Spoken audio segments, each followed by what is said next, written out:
The story begins in 1942 at a train station where Nazi soldiers are transporting captives. In the midst of this, a father and daughter escape and hide beneath the train, but the captain notices them, so the father attempts to save his daughter by giving her to a stranger in a passing bus through the window. The scene shifts to a young shepherd herding his sheep with his farm dog. While the shepherd and his dog were sitting on a cliff, the dog bolted and began barking at something. There was a bear nearby, so the dog tried to distract it while the shepherd ran away to safety. In response, the townspeople banded together with their guns to pursue the bear, while the shepherd watched from the kitchen window. After the men set out to kill the bear, they eventually return and celebrate their successful hunt. However, when the shepherd asks about his dog, they refuse to tell him anything. The shepherd decides to venture back into the woods and cliffs to look for his dog. After a deep search, he finds his dog, soaked and shaking from the rainfall. Suddenly, a mysterious man appears and reveals that he has been watching the shepherd from the beginning and saved the dog from the bear. The boy follows the man to his house. Inside, he finds the man and a widow arguing about him. The widow,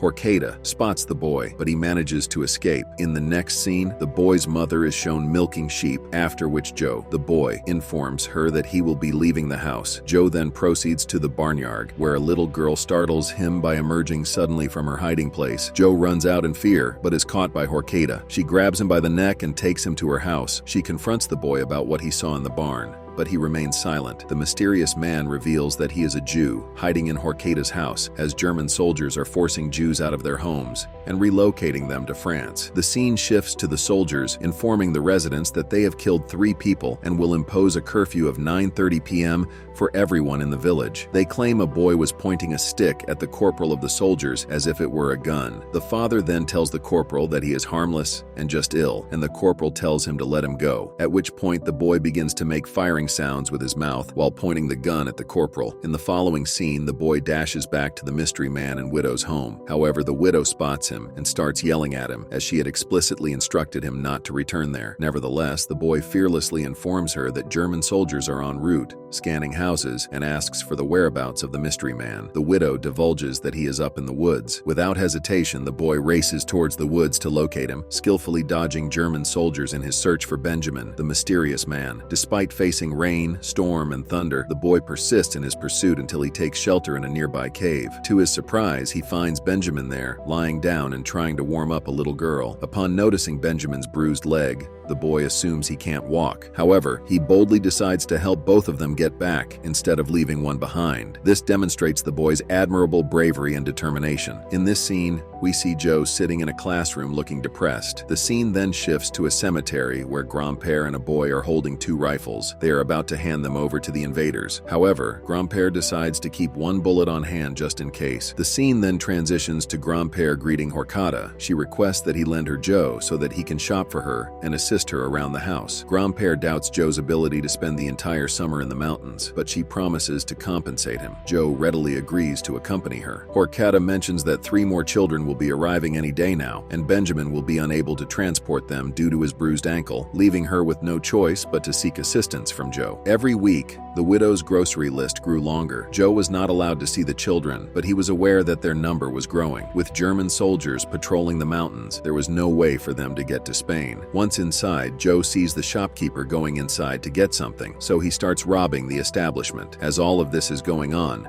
a corporal stops by the store for a smoke and inquires about Joe's size family after noticing that he purchased a variety of things. He informs Corporal Horkata that it is for widow Horkata. Joe leaves the shop with a heavy bag of groceries. Joe drops a few of the things he grabbed. The corporal approaches and insists on helping him. They begin walking together as the corporal mentions that he grew up in a mountainous area as well. Joe tells the corporal that if the widow sees him carrying the bags, she will not pay him the honey. A siren is heard throughout town, leaving the corporal with no choice but to leave. He and Joe promise to visit the mountains and see the bears one day. Back at the widow's house, Horkata asks Joe to bring his Grandpère to buy the pigs, since they can't afford to live otherwise. German soldiers occupied Joe's home. They inform them that every house will be searched on the lieutenant's orders. A soldier reads a few letters, ignoring Joe's mother, who tells him they are private. The man ignores her and becomes interested in a letter from a labor camp where Joe's father is a prisoner of war. Joe is shocked to hear this because his mother has never mentioned it before, and he demands to see the letter, which is torn. The soldier asks Joe if he intends to fight the Germans like his father. Joe tells the German soldier that that could be an option. Joe then rushes out out, running to Horkata's home where he finds Grandpère, revealing that he knows the secret about the children. He tells them about the search going on, and Grandpère leaves to hide the children. Immediately after Grandpère leaves, the German lieutenant and his men arrive. He sends the soldiers to look around as he talks to Horkata and Joe. He lets them know that there's been a theft from the barracks and munitions have been stolen. They walk to the barn, which they find empty. Before leaving, a soldier takes the book in the barn that they read for the children and almost gives it to the lieutenant before Joe claims that it belongs to him. The lieutenant asks Joe to read it to him, assuming that a boy with a book must be able to read. Joe, who doesn't know how to read, opens the book anyway and pretends to read a story, although he's only looking at a picture. The soldiers then leave, finding nothing in Horkata's farm. In a cave that Grandpère's ancestors used to smuggle things, the children are hiding along with Benjamin. They've been in there for a month now, and the search from earlier makes it obligatory that they cross the border as soon as possible. Horkata resists the idea, thinking they should wait some time. Benjamin agrees, claiming that it's so much harder to cross with the children than alone. Walking back home, Grandpère tells Joe that the reason he hid his involvement in this from him wasn't just because Horkata told him to, but because it's sometimes safer to not know. Joe claims that he hid it from him for the same reason. They both agree to keep it from Joe's mother. The scene changes to the corporal from earlier with Joe and Hubert, a mentally challenged boy. Since it's the corporal's day off, he mentions his promise to go to the mountains and see the eagles. Joe hesitates and asks him to take Hubert with him, which the corporal doesn't mind. Joe liked the corporal, but he couldn't forgive him for what he was part of. After finding an eagle's nest,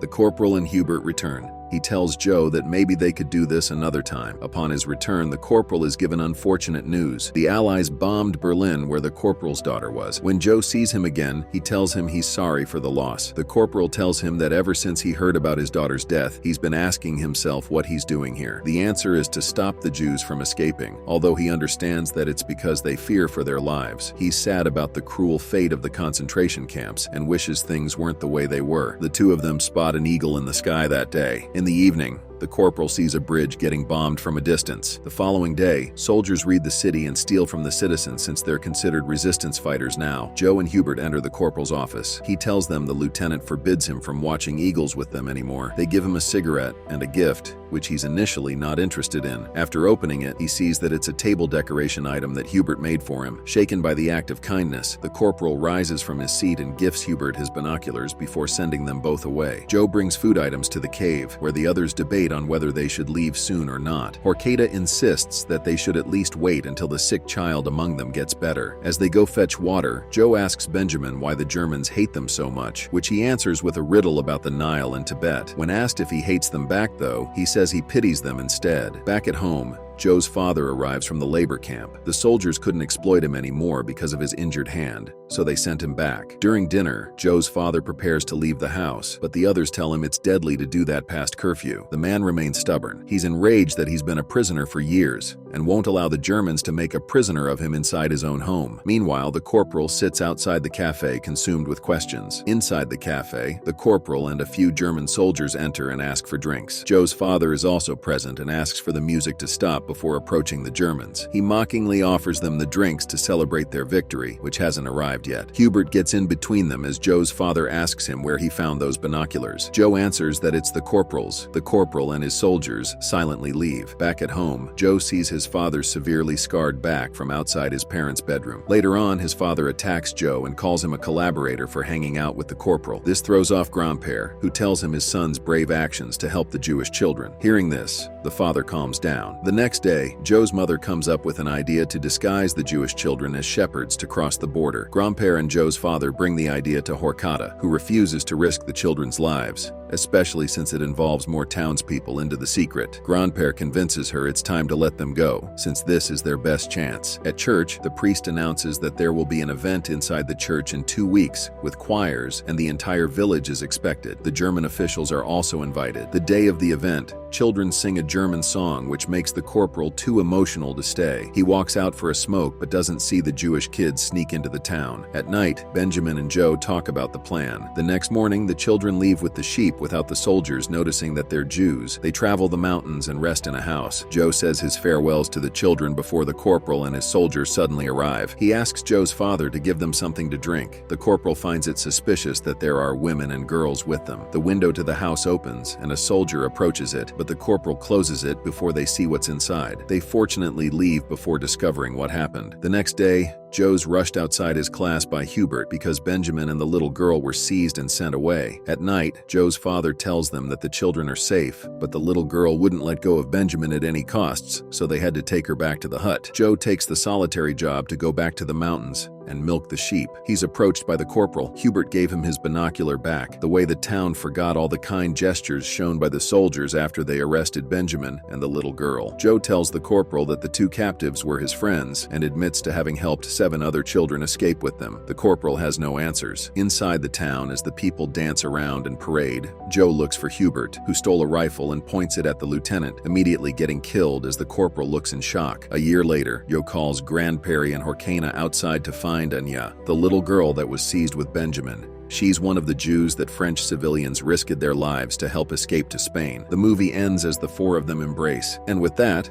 the movie ends. We hope you enjoyed our video. Watch the next recaps on the screen and don't forget to subscribe for more amazing recaps. See you in the next one.